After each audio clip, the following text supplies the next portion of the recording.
Care of Your Body by Rye with your host, Rylan Rosano. Skincare is not just about vanity. It's about self-care and overall health. Stay tuned in to see what's next.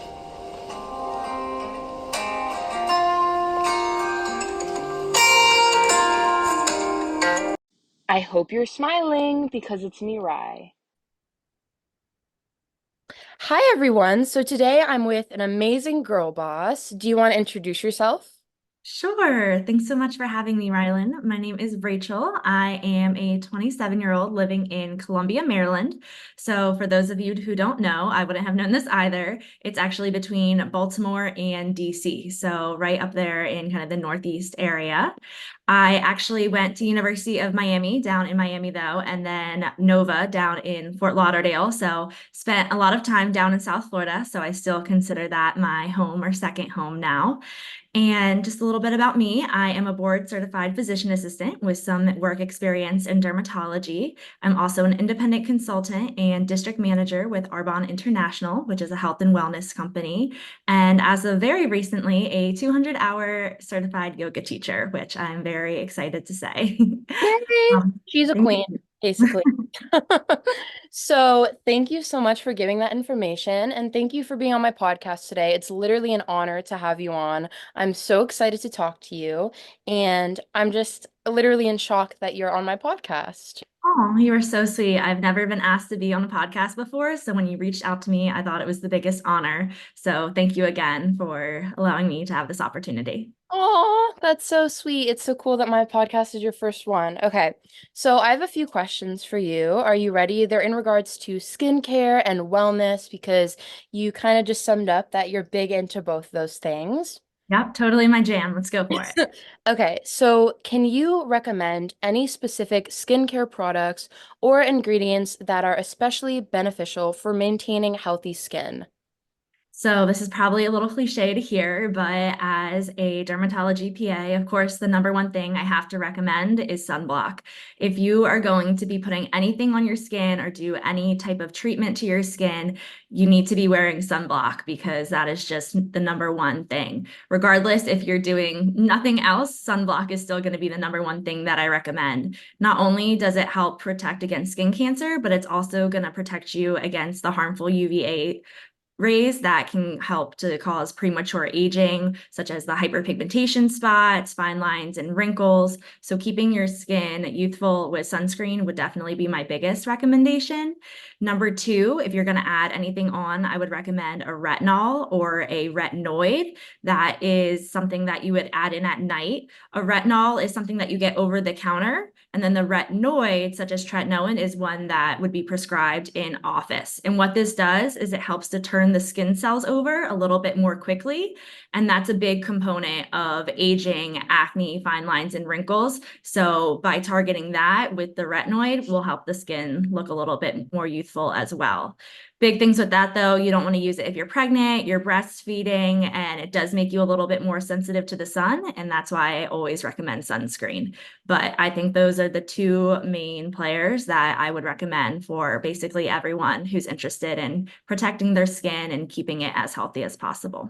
That's perfect, especially for summer almost here. I think it's so important to protect your skin because, I live in Florida and I know that you just said that you are a big fan of Florida. It's one of your homes, and you know how it is. Everyone wants to go to the beach or go out and just kind of tan, and it's like we need proper protection. So, thank you so much for touching on that. I think it's so important. Absolutely. It really is key. So my next question is, how important is a daily skincare routine in preventing skin damage? So it's really important. So it really depends on what your routine is. If it's a proper routine with sunblock, then you're right on track. That's going to be essential. Sunblock should be something that you wear every day, whether you're inside or outside. We get rays from things like our electronics, the lights above, especially different environmental pollutants that sunscreens can protect against. So it really is key, but you also want to make sure that your routine is gentle. I see a lot of people, well, when I was working, they would come in and they'd bring in a large bag of skincare. And a lot of the time, if you're using too many products, you're going to be damaging your skin barrier. So using only a few products, keeping it 2 to 3 steps at max, then that's really what you're looking for in your routine. Absolutely. I feel like shorter is better. I see a lot of like 10-step skincare routines and I'm like, It's too much. It's too much. It's a lot of repetition. So you're kind of wasting your money and your time. And it's not doing that much for your skin because at that point, you're layering so much onto your skin that it's not even touching your skin at that point. So it's all about being strategic and using the right things. And also, I always say the best skincare routine is the one you actually use. Many people will do a 10-step skincare routine for about a day or two and fall off versus 2 to 3 steps, you're likely to be more consistent. I love that so much. So what are the best ways to protect the skin from sun damage, especially in warmer climates? So I would always give my patients the advice of avoiding peak sunlight hours if possible. That's typically 10 to 4. I know that's not always realistic, especially if you want to go to the beach or pool. So in that case, sitting under an umbrella, reapplying your sunscreen every 90 minutes, using something called UV protective clothing is also a really good option. There are 2 brands that I really like called Coolie Bar and UV Block.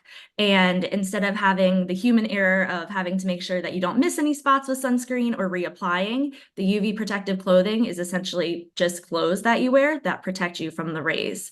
So those are my biggest tips. Making sure that you're getting your ears, your hands, your feet, the spots that people tend to miss, and asking a friend to get your back is really important. I know we all think we can reach our back, but most of the time we end up missing a spot and getting a painful burn. So making sure that we just ask a friend to help us out with our sunblock goes a long way. Absolutely. And I feel like your friend should have your back anyways. So, you know what? It kind of works perfectly. Those are some amazing tips. I honestly need to try some of those. So thank you. Not to like, call myself out here or whatever, but On the same um, page, we could all be better with it. exactly. So I know you're a big wellness girly like me. Do you have any lifestyle habits or dietary changes that you know can improve our skin health? Yes. So I would say one of the biggest things that I personally dry with or deal with and see a lot of people deal with is dryness. Beat myself to it there. So making sure that we moisturize right when we're getting out of the shower is one of the best things that we can do for our skin. Using something like an oil or a cream, something that's thicker versus a lotion tends to be more water-based, isn't as helpful. So making sure that we moisturize right away, even twice a day, is really ideal to help our skin barrier. Turning down the heat of the water also really protects against dryness. And then avoiding things like dyes, fragrances, those tend to be irritating for the skin.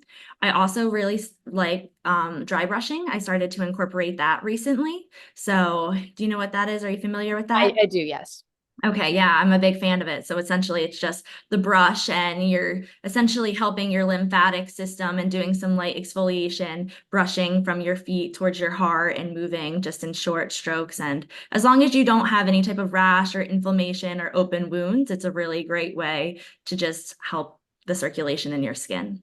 Oh, I need to try it. I've heard about it, but I've never done it. So, have you found that it's helpful for you? Yeah, I think so. I do it not very consistently. I try to aim for once a week, just right before I hop in the shower. It takes about a few minutes just to get done. I do it pretty quickly, but I think overall it's helped my skin. Wow, that's really cool. I have a face roller. I'm big into like face rolling, but I've never done dry brushing, so. Yes, I love it. Gua sha is another big favorite of mine. I think it really helps with depuffing the face and any inflammation. I try to do that in the morning. Also, sometimes using ice on the face can be really nice to help with any inflammation if there's any redness in the morning or puffiness, especially under the eyes. I like that as well. I'll have to try ice too. I've seen that one and I'm like, I have ice. I should just give it a try. So Right? Easy enough. you're motivating me. So once we're done here, I'm gonna go try all this out and I'll be texting you pictures of me like doing the crazy stuff. Love that. Um, Have to let me know. so I will definitely let you know. So can you provide any tips for managing specific skin concerns like acne, eczema, through skincare routines and products? So I would say the number one thing is to make sure you know what you're actually treating. So make sure that if you do have a rash and you suspect that it's eczema, that you do go to a licensed professional and make sure that is what it is. Same with acne. Sometimes people think they have acne, but it ends up actually being rosacea. So I would say number one, just making sure that you're fully aware of what you're treating.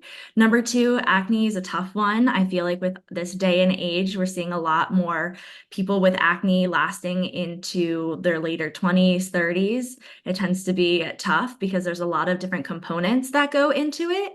I think using antibacterial soap is one of the best things that we can do because if you are acne prone, we have this acne on our skin or this bacteria on our skin. It's called Cutibacteria acne, and it actually lives on our skin. So using something like a sulfur soap in the shower or when you're washing your face, or I really like hypochlorous acid. It's a spray that you can get. I actually just found it on Amazon, and it helps to decrease the amount of bacteria that you have on your face. I know benzoyl peroxide used to be a big one I recommended, but now with the recent recalls due to benzene, I'm not recommending that one anymore, but just making sure you have an antibacterial component on board is really helpful, especially if you're someone that struggles with body acne, if you're sweating a lot, being down in the sun, or you're working out, hot yoga, that can be really helpful for the body.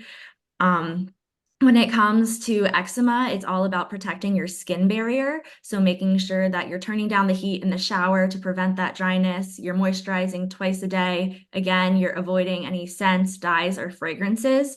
I really like the brand Vanicream. It's free from a lot of harsh chemicals, so I find that to be really helpful. And then if you're not sure if something's going to be irritating to your skin, I always like to recommend testing it on the inner crease of your elbow as a little patch test. That way, if you're trying out a new product for the first time and you want to make sure it's not going to break you out in a rash or cause any itchiness, you're not putting it all over your body, just one little spot. Oh. But if it's something that's lasting more than a few weeks, I would definitely go recommend seeing a professional and making sure that you get it under control. But those are just kind of some helpful It's hints. very helpful. And I love the little skin testing tip you just gave. I didn't know about that. You just like put it on your elbow and just Yep, like, the inner wow. crease of your elbow right here. I find it really helpful. Wow, that's so cool. All right, so my last question is what is one thing you want everyone listening to know about skin? It can be related to dermatology, just anything. What is one thing you want everyone to know? I would say that skin changes, and that can be hard to experience if you're someone that had clear skin and then you're dealing with acne, or you had really bad acne flare and now you have hyperpigmentation. I would just remember that a lot of the skin that we see online is totally filtered. It has been totally altered. So don't compare your skin to someone else's, and know that skin changes from day to day. If you're struggling with a skin concern, it won't last forever, and it's totally normal. So just keep that in mind because a lot of what we see online is skewed. I love that so much. Social media is fake, and I love that you just It mentioned is. that. It's something that I like to emphasize a lot, and I think we need to know about it because filters do exist, and Mhm. we think people have perfect skin, and then we see them in real life, and we're like, wow, we have the same skin. So. Exactly. It's very refreshing to just go out and see people in person and be like, wow, this is what normal skin and texture and pore looks like without the airbrush filter and whatnot. Absolutely. Thank you so much for coming on here and talking about skin health with me.